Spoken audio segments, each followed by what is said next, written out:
Hello everyone, welcome to Stock Secret. I'm back with another price action video. Jayant agro Organics का detail में price action discuss करने वाले हैं इस video में। अगर आप चैनल पर नए हैं तो चैनल को सब्सक्राइब जरूर कर लीजिएगा। वीडियो अच्छी लगे तो इसे लाइक भी कर सकते हैं आप। वीडियो शुरू करने से पहले एक डिस्क्लेमर है कि जो भी इस वीडियो में व्यूज़ हैं मेरे पर्सनल हैं। व्यू गलत हो सकता है, सही हो सकता है, तो आप अपनी इन्वेस्टमेंट या ट्रेड अपने हिसाब से प्लान कीजिए, क्योंकि प्रॉफिट लॉस आपका है। हमेशा स्टॉप लॉस से काम करिए। तो एक ये जनरल हाइजीन गाइडलाइंस होती हैं जो आपको हर ट्रेड में फॉलो करनी ही है। प्राइस सेक्शन में आपको ईयरली टाइम फ्रेम से समझाने की कोशिश करता हूँ। सबसे पहले अगर हम देखें, जो स्टॉक ने रीसेंट बॉटम लगाया है वो कहीं ना कहीं ईयरली के डिमांड जोन से लगाया है। तो मैं ईयरली का डिमांड जोन एक बार मार्क कर देता हूँ। और हमने क्या ऑब्जर्व किया ना कि जो ये ईयरली का डिमांड जोन है, अगर मैं 6 मंथ्स पे लेके चलूँ तो वहां पे भी एक डिमांड जोन है जहां से प्राइस रिएक्ट हो रही है। और यही क्वार्टरली में भी है। तो एक चीज समझ में आ रही है कि बहुत ही स्ट्रॉन्ग डिमांड जोन से प्राइस चल रही है। तो इस स्टॉक में डेफिनेटली हम बाइंग की अपॉर्चुनिटीज देख सकते हैं। तो एक बार मैं ये हटा देता हूँ और हम देखते हैं कि ये जो प्राइस है जब यहाँ से चलना हुआ तो इसको रोक क्या क्या सकता है, यानी कि सप्लाई जोन्स कहाँ कहाँ पे हैं। तो अभी ईयरली के टाइम फ्रेम पे तो ऐसा कुछ दिख नहीं रहा। 6 मंथ्स के टाइम फ्रेम पे अगर मैं आपको लेके चलूँ तो यस, यहाँ पे एक सप्लाई जोन है। इसको मार्क करने की कोशिश करते हैं एक बार। तो मैंने इसको मार्क कर लिया। कलर मैं इसका रेड कर देता हूँ ताकि आपको फॉलो करने में इजी हो। 3 मंथ्स पे लेके चलता हूँ आपको। क्वार्टरली पे कहीं ना कहीं यही सप्लाई जोन है, तो ठीक है। मंथली पे भी मुझे यहीं पे कुछ था, ऊपर तो कुछ नहीं है।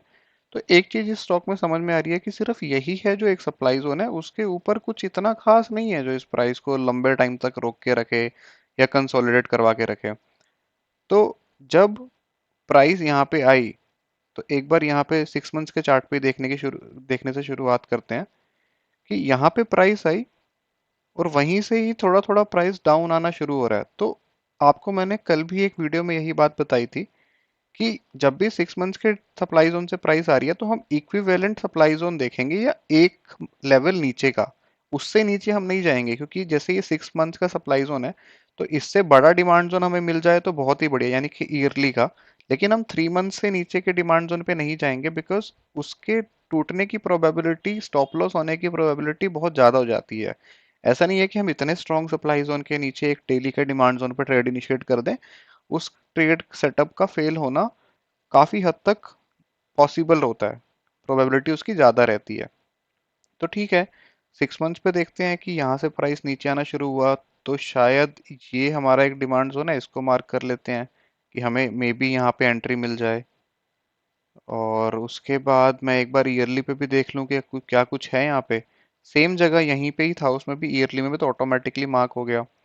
3 मंथ्स पे देखते हैं। अगर आप मेरी वीडियोस रेगुलरली फॉलो करते हैं तो मैंने आपको ये चीज़ बताई है कि अगर green green green green candle के बीच में एक रेड कैंडल है ना, तो यहाँ पे कहीं ना कहीं बायर्स और सेलर्स की फाइट हुई है, जिसके बाद बायर्स ने प्राइस को ऊपर ले गए। तो यहाँ पे मैं एक बार ये जो रेड कैंडल है और यहाँ पे ही 3 मंथ्स का यानी क्वार्टरली का डिमांड जोन भी है, इसको मार्क करने की ट्राई और करता हूँ। तो एक तरह से मुझे समझ में आ गया कि यस, ये सारा एरिया मेरा डिमांड जोन है। बट इस क्योंकि ये जो डिमांड जोन है ये बहुत ही बड़ा है। देखो, 161 से लेके 50 की रेंज तक का ये डिमांड जोन है, यानी कि अगर हम यहाँ ट्रेड इनिशिएट करते हैं ना तो हमारा सप्लाई जो स्टॉप लॉस है वो बहुत बड़ा हो जाएगा। तो कहीं ना कहीं हम ऐसा कर सकते हैं कि ये जो पॉइंट है यहाँ पे एंट्री इनिशिएट करें और इसके नीचे स्टॉप लॉस रखें, तो ताकि हमारा स्टॉप लॉस भी छोटा हो जाए और हमारी ट्रेड भी इनिशिएट हो जाए। लेकिन ये स्टॉक डिस्कस करने का मेरे कई मोटिव थे, उसमें एक मोटिव ये है कि अगर आप देखें ना, मैं इसको चार्ट को आपको पूरा दिखाऊं, तो ये जो जोन है ना इसमें हमें एंट्री ही नहीं मिली। आप देख सकते हैं कि प्राइस जो है इस बार ऊपर से ही चला गया।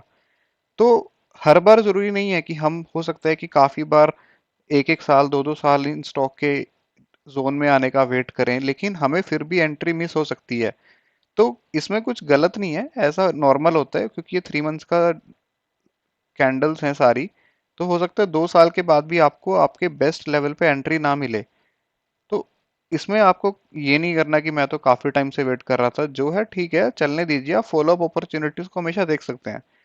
तो इन फ्यूचर कभी भी प्राइस इस लेवल के अंदर आती है ना, ये आपका बेस्ट एंट्री पॉइंट रहेगा ही रहेगा, और यहाँ पे स्टॉक को एवरेज किया जा सकता है या फिर एक नई ट्रेड इस स्टॉक में इनिशिएट की जा सकती है फॉर श्योर।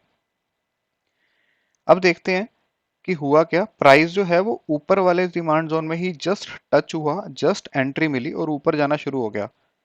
तो हमें अब ये समझ में आ गया कि ये प्राइस रिएक्ट तो डिमांड जोन से ही हो रही है, हमारे बेस्ट जोन में एंट्री नहीं आई, लेकिन हमें ट्रेड भी, हम इस ट्रेड में भी अभी तक हम एंट्री ले नहीं पाए।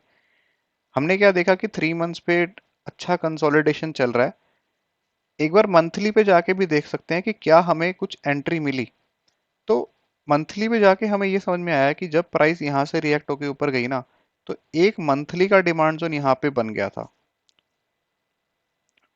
मंथली का डिमांड जोन यहाँ बना, और इसी मंथली के डिमांड जोन में इस कैंडल में हमें एंट्री मिल गई। तो हमारे को एंट्री मिल जाती है, चाहे हाईयर प्राइस से मिली, तो यहाँ हमारी एंट्री जाती, इस बॉक्स के नीचे हमारा स्टॉप लॉस, हमारी एंट्री इनिशिएट हो गई। प्राइस ऊपर गया, दोबारा प्राइस में सेलिंग आई। इस बार क्या हुआ कि देखो ये जो फॉलो अप डिमांड जोन बना है, इसमें भी हमें एंट्री मिल गई।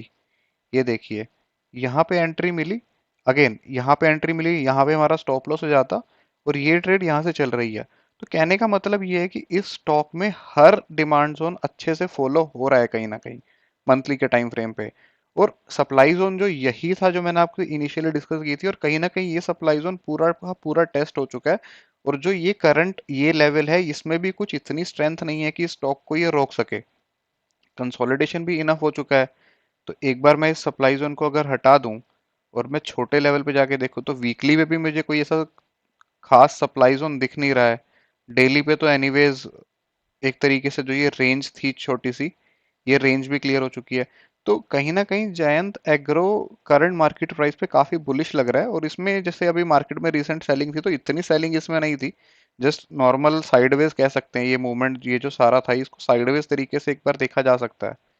तो समझ में ये आ रहा है कि डिमांड जोन सारे फॉलो हो रहे हैं, सप्लाई जोन इतना कुछ है नहीं। ऑल टाइम हाई तक मुझे तो कोई ऐसा सप्लाई जोन नहीं दिख रहा है। जस्ट एक बार अगर आपको मैं वीकली के चार्ट पे जाके दिखाऊं, तो बस एक ये लेवल है, एक बारी के लिए इसको मैं मार्क कर दूं कि शायद जहां पे एक बारी प्राइस जाके एक ब्रेक ले ले, थोड़ा बहुत कंसोलिडेशन हो, क्योंकि जब तक यहाँ पे प्राइस पहुंचेगी तब तक तो काफी ट्रेंड भी बहुत अच्छे से स्ट्रांग हो चुका होगा। तो जयंत एग्रो में मेरे हिसाब से काफी बुलिश अपॉर्चुनिटीज बन रही हैं, इसमें बने रहा जा सकता है for a target of all time high. Patience के साथ इसमें इन्वेस्टेड रह सकते हैं। मेरा अगेन मेरा पर्सनल ओपिनियन है, आप अपने हिसाब से काम कीजिएगा।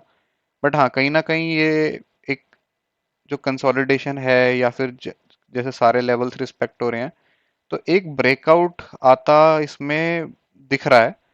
और उसी हिसाब से इसको ट्रेड भी किया जा सकता है। एक स्टॉप लॉस जरूर फॉलो कीजिएगा, ताकि इन केस ब्रेकआउट नहीं आता या किसी वजह से कुछ मार्केट में पैनिक सेलिंग आ जाती है, तो हमारे पास हमेशा से एक स्टॉप लॉस होना चाहिए। आप अपने सेटअप के हिसाब से कर सकते हैं। मैं आपको बता ही चुका हूँ कि डिमांड जोन्स पे अगर आप एंट्री ले रहे हैं, तो उसके जस्ट नीचे आप स्टॉप लॉस रख सकते हैं, ताकि आपका स्टॉप लॉस भी छोटा रहे। और टारगेट मैं आपको बता ही चुका हूँ कि अगर आपने यहाँ भी ट्रेड इनिशिएट किए, आप किसी फॉलो अप डिमांड जोन पे करते हैं, तो टारगेट बहुत बड़ा है, टारगेट ऑल टाइम हाई का है। तो आप देख सकते हैं कि अगर करंट मार्केट प्राइस से देखें, तो ऑलमोस्ट डबल का टारगेट अभी भी यहाँ से निकल के आ रहा है। तो ये मेरा पर्सनल व्यू था जयंत एग्रो पे। आई होप आपको वीडियो पसंद आई होगी। वीडियो अच्छी लगी तो लाइक ज़रूर कीजिएगा, चैनल को सब्सक्राइब जरूर कीजिएगा। Thank you so much, will meet in the next video.